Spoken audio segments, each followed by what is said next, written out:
जीवनविद्या असं सांगते की तुम्हाला जे हवं ते दुसऱ्यांना हवं असतं.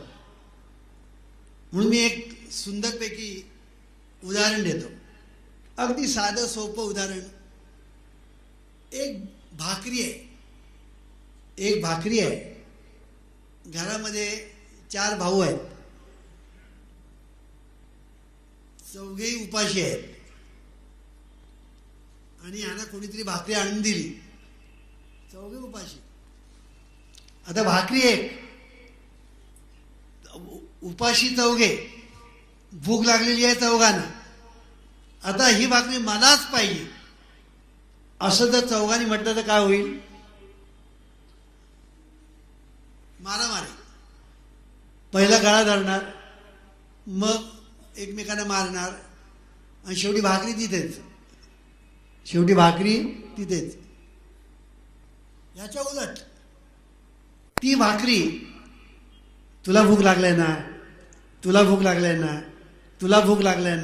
मलाही भूक लागलाय, मग चला आपण 4 भाग करूया आणि एक भाग तू घे, एक भाग मी घेईन, झालं 4 चौघांचं. आता कसं झालं? सगळे आनंदी.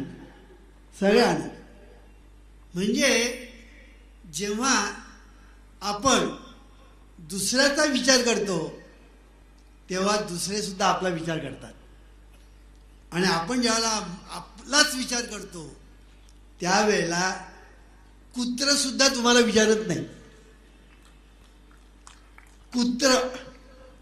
तुम्ही जेव्हा स्वतःचाच विचार करताना त्या कुत्र सुद्धा तुम्हाला विचारत नाही. आणि म्हणून इतरांचा विचार करायला शिका. इतरांचा विचार कराल तर इतर तुमचा विचार करतील. अगदी सोपं आहे, कठीण याच्यामध्ये काहीच नाही. त्यासाठी तुम्हाला फार मोठा स्वार्थ त्याग करा असं मी सांगत नाही. मी कालच सांगितलं, मी आदर्शवाद सांगतच नाही, मी वास्तववाद सांगतो. मी सांगतो तो वास्तववाद सांगतो, आदर्शवाद मी कधीही सांगत नाही. कारण आदर्शवाद हा कोणालाच पेलत नाही. मग जे पेलत नाही ते सांगण्यात काय अर्थ आहे? सर्वस्वाचा त्याग करा, आणि हा जाऊन सिनेमाला बसतो. संसाराचा वीट आला पाहिजे आणि भारत मातेला जाऊन बसतो. हे असल्या फालतू गोष्टी आपण नाही करत. वास्तवता जी आहे ही नाकारण्यात अर्थ नाही. आता वास्तवता काय? वास्तवता अशी आहे की मी जन्माला आलो आणि मरेपर्यंत जगणार. ही वास्तवता आहे की नाही? ही वास्तवता आहे. मी जन्माला आलो, आता मी म्हटल्यानंतर तुम्ही पण आला बरं का. मी जन्माला आलो, मरेपर्यंत मी जगणार, हे तर आता वास्तवता आहे. ही एक झाली वास्तवता. दुसरी वास्तवता, मी मरेपर्यंत सुखाने जगावं अशी इच्छा माझ्या ठिकाणी स्वाभाविक आहे. का असं वाटतं प्रत्येकाला? नाही, मी संबंध आयुष्य दुःखात काढावं. कोणाला वाटतं का? त्याने हात वर करा. कोणाला असं वाटत नाही. मी सुखाने जगावं असं वाटतं. बघा, मी मरेपर्यंत जगणार ही वास्तवता. मरेपर्यंत मी जर जगणार तर मरेपर्यंत मी सुखाने जगणार, हा माझा स्वाभाविक गुण. आणि ह्या 2 गोष्टी एकदा ध्यानामध्ये घेतल्यानंतर मग तिसरी ॲक्शन माझी त्याप्रमाणे व्हायला पाहिजे. मग माझी ॲक्शन त्याप्रमाणे व्हायला पाहिजे. मग त्याप्रमाणे व्हायला पाहिजे म्हणजे आज आपण काय करतो? आज आपण फक्त आपल्यापुरतंच बघतो. इतरांकडे आपण विचार तर करत नाही, पण इतरांकडे बघत पण नाही. आपण बघा, तुम्ही तुमच्याचकडे बघा ना. तुम्ही जीवन जगत असताना इतरांकडे किती बघता हो? तुमचं सगळं जे चाललेलं असतं ना, ते तुमचं जे काही, मला काय हवं आणि मला काय नको, ह्या विचारामध्ये तुमचं सगळं चाललेलं असतं. तुम्ही एवढंच पाहत असता जीवनामध्ये, तुम्ही एवढंच पाहत असता, मला काय हवं आणि मला काय नको. हवं ते मिळवणं, नको ते टाळणं, एवढंच फक्त आपण जीवनभर करत असतो. सकाळी उठल्यापासून रात्री झोपेपर्यंत आणि जीवनभर हेच आपण करत असतो. आजूबाजूला आपण बघत नाही, काही नाही, काही नाही. हे जे आपलं चाललेलं आहे ह्याच्यातून जर आपण बघतच नाही तर विचार काय करणार इतरांचा? म्हणून आपण इतरांचा विचारही करत नाही. आता इतरांचा जर तुम्ही विचारही करत नाही तर तुम्ही त्याप्रमाणे आचरण काय करणार? तेही आपण करत नाही. आणि म्हणून जगामध्ये प्रत्येक माणूस असाच वागतोय आणि जगामध्ये दुःख निर्माण करतोय आणि म्हणतो काय, सुख पाहता जवा पाडे दुःख पर्वत आहे एवढे. आणि दोष कोणाला? संसार. संसार दुःख मूळ चोहीकडे इंगळ, विश्रांती नाही कोठे रात्रंदिवस तळमळ. म्हणजे शेवटी खापर फोडायचं कशाच्या डोक्यावर? संसाराच्या. संसार वाईट, संसार त्याज्य, संसार मिथ्या, संसार खोटा, संसार दुःखाचा. आणि मग काय करा? चला साधू व्हा, बैरागी व्हा, संन्यासी व्हा, विरक्त व्हा. हे सगळं खोटं आहे आणि या सगळ्यामध्ये काही अर्थ नाही. मग शेवटी अर्थ कशामध्ये आहे? अर्थ स्वमध्ये आहे. अर्थ स्वमध्ये. आणि हा स्व जसा इथे नांदतो ना तसा जगामध्ये सर्व ठिकाणी नांदतो. सर्व ठिकाणी हा स्व नांदतो. हा जो स्व आहे ना तो स्व एक शब्द बोलतो, तो म्हणजे मी. तो काय म्हणतो? मी. का स्व आहे हे आता मला सांगा, त्याने सांगितल्याशिवाय तुम्हाला कसं कळणार? आणि म्हणून तो सांगतो मी आहे. हा जो स्व आहे ना, हा स्व म्हणजे शिव सांगतो मी आहे. आता मला सांगा, इथे बसलेले सगळे काय बोलतात? तो आहे बोलतात. तो आहे असं बोलतात. मी आहे असं बोलतो की नाही? आणि म्हणून मी आहे हे सत्य आहे. हा मी इथे आहे तसा सर्व ठिकाणी आहे हे सत्य आहे. या ठिकाणी आहे तसा विश्वामध्ये आहे हेही सत्य आहे. आणि म्हणून ज्ञानेश्वर महाराज म्हणतात, हे विश्वची माझे घर, ऐसी मती जयाची स्थिर, किंबहुना चराचर आपणची झाला. किंबहुना हे महत्वाचं आहे. चर आणि अचर आपणच झालेलो आहोत. आपणच झालेलो आहोत. हा आपण म्हणजे स्व. हा जो स्व आहे, हा जो शिव आहे, हा जो ईश्वर आहे, म्हणजे ईश्वर सर्वभूताना.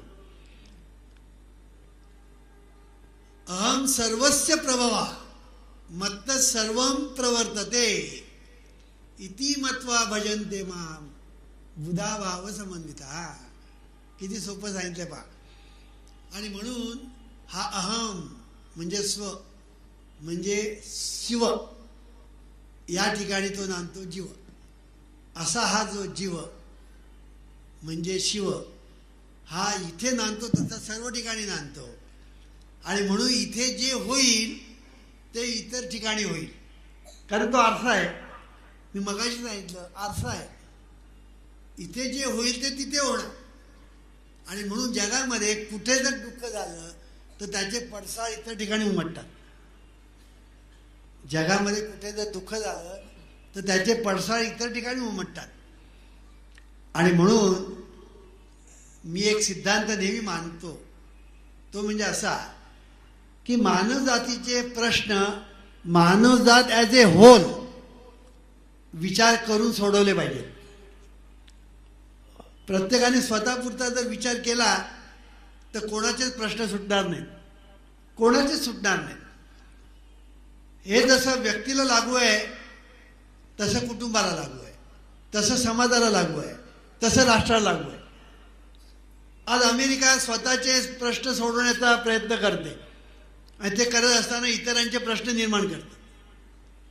बघा अमेरिकेचं एकंदर जे काही चालतं ना, ते अमेरिका स्वतःची इकॉनॉमी मजबूत करण्यासाठी दुसऱ्यांची इकॉनॉमी बिघडवून टाकते.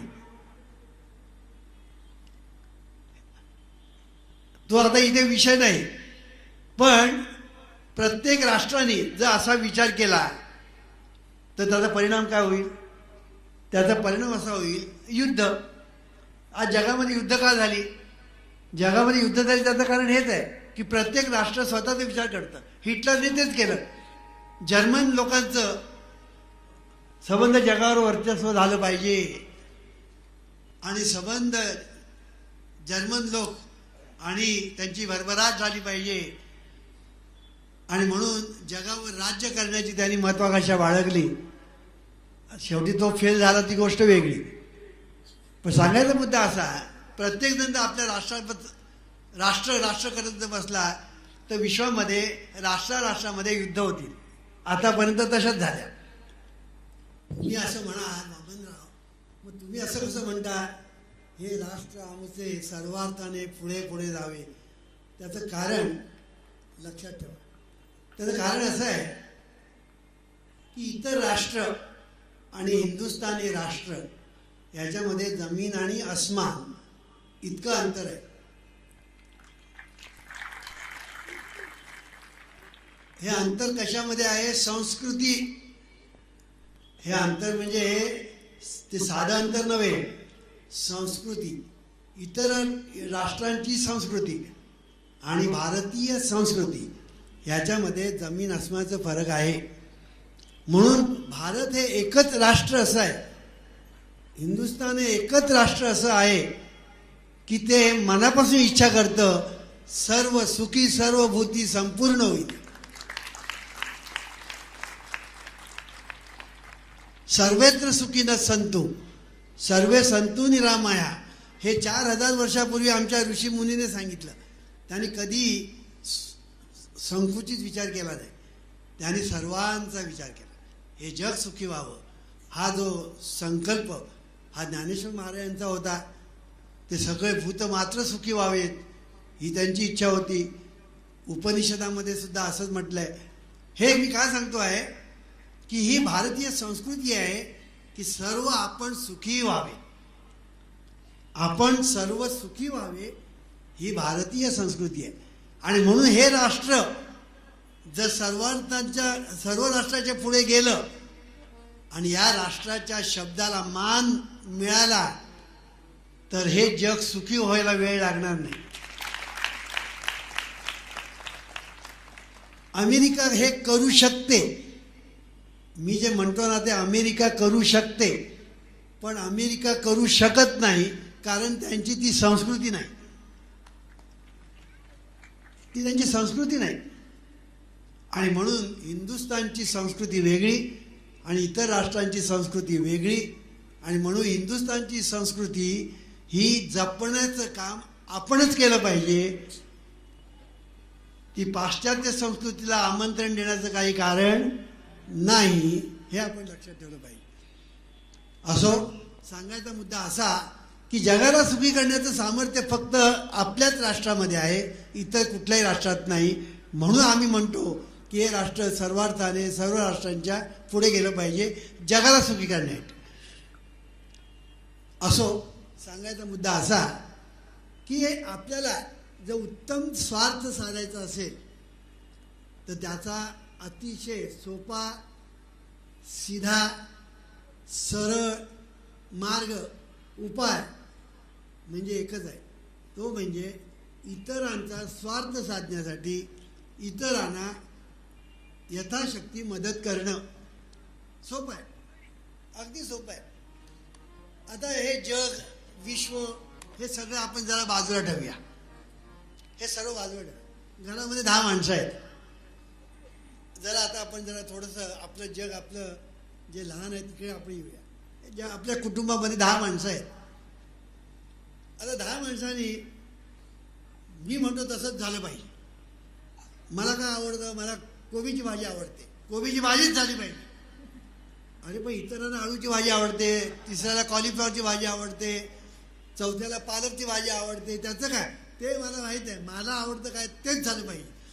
तर काय होईल? भांडण. भांडण आणखी दुसरं काय होणार? भांडणाशिवाय दुसरं काही नाही ते. मग शहाणपण असेल तर काय म्हणणार? बरं आज असं कर, आज मला काय आवडतं? कोबीची भाजी आवडते ना. आता उद्या तुला काय आवडतं? कॉलीफ्लॉवर. उद्या कॉलीफ्लॉवरची भाजी. परवा तुला काय आवडतं? परवा आळूची भाजी. प्रश्न सुटला. किती सोपं आहे. पण हे नाही. मी म्हणेन तसं झालं पाहिजे. खरं सांगू का तुम्हाला, हा आपल्याला जो अहंकार आहे ना, या अहंकाराला काही अर्थ नाही. मी कोण? मी तुम्हाला सांगतो, तुम्ही एकदा त्या परत स्टेशनवर जाऊन बसा. कुत्र सुद्धा तुमच्याकडे बघणार नाही. बघा तुम्ही एकदा जाऊन बसा. अहो ते सुप्रसिद्ध लेखक, त्याच्याकडे कुत्रा सुद्धा बघत नाही.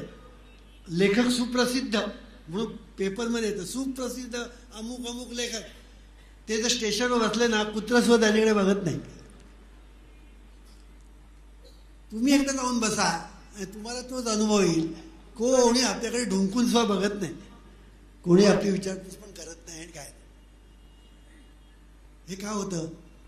ह्याचं कारण असं आहे, आपण कोण? या विश्वाच्या एकंदर असं एकंदर हे जे महामंडळ आहे, ह्याच्यामध्ये आपली किंमत काय? आपली तर सोडाच, पण अनंत कोटी ब्रह्मांडामध्ये, अनंत कोटी, बरं का, शास्त्रच सांगतं की एक सूर्य आता नाही, आता अनेक सूर्य आहेत, अनेक ग्रह आहेत. तेव्हा अनंत कोटी ब्रह्मांड, त्याच्यामध्ये आपलं हे जे जग आहे म्हणजे विश्व, ते किती आहे? एक थेंब, टिंब. आता त्या टिंबामध्ये हिंदुस्थानला काय स्थान आहे? हिंदुस्थानला स्थान नाही. महाराष्ट्राला स्थान काय आहे? मुंबईला स्थान काय आहे? दादरला स्थान काय आहे? तुम्हाला स्थान काय आहे? मग जग जिथे टिंब आहे, अनंत कोटी ब्रह्मांडामध्ये जग म्हणजे टिंब, तर तुम्ही म्हणजे टिंबून आणा.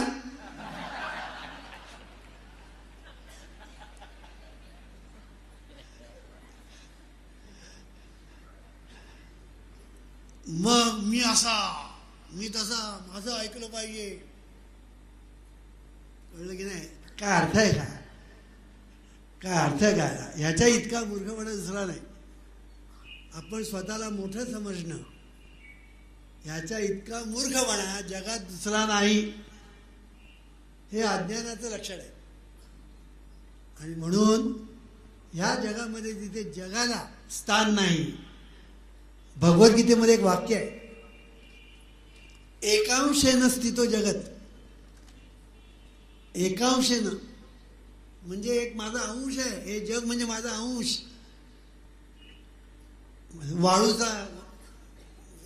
वाळवंटामध्ये वाळूचा एक कण, तसं हे जग म्हणजे वाळूचा एक कण आहे अनंत कोटी ब्रह्मांडामध्ये. तिथे आपल्याला काय किंमत आहे? पण आपण हे विसरतो आणि आपण स्वतःला कोणतरी मोठं समजतो. कळलं की नाही? मोठं समजतो. आणि मग नवरा बायकोवर अत्याचार करतो, बायकोचा अपमान करतो, बायकोला नाना तऱ्हेने दुखावतो, बायको नवऱ्याला दुखावते, बायको नवऱ्याच्या विरुद्ध वागते, तो सांगेल त्याच्या विरुद्ध वागायचं, हे बायकोने करायचं. आणि हे कशासाठी? अरे तुझ्या ठिकाणी जसा मी आहे, त्याच्या ठिकाणी मीच आहे. मग त्याचा जर तू मी सांभाळला तर तुझा मी आपोआप सांभाळला जाईल. म्हणून आपण एकमेकांना सांभाळूया. आपण एकमेकांना सांभाळूया, हे जीवनाचं रहस्य आहे आणि ह्याच संसाराचं सार आहे. संसारामध्ये सार आहे, संसार हेच सार आहे जीवनाचं. त्याचं कारण हे नाहीतर असा, नाहीतर असा. मग संसार म्हणजे काय? नाही कुणाचे कोणी जग आहे, अळवावरते पाणी, याच्यामध्येच पाणी नाही.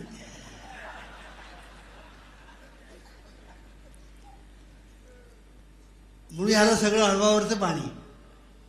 पण ह्याला जर कळलं की अरे आपल्या हृदयामध्ये चक्रपाणी आहे,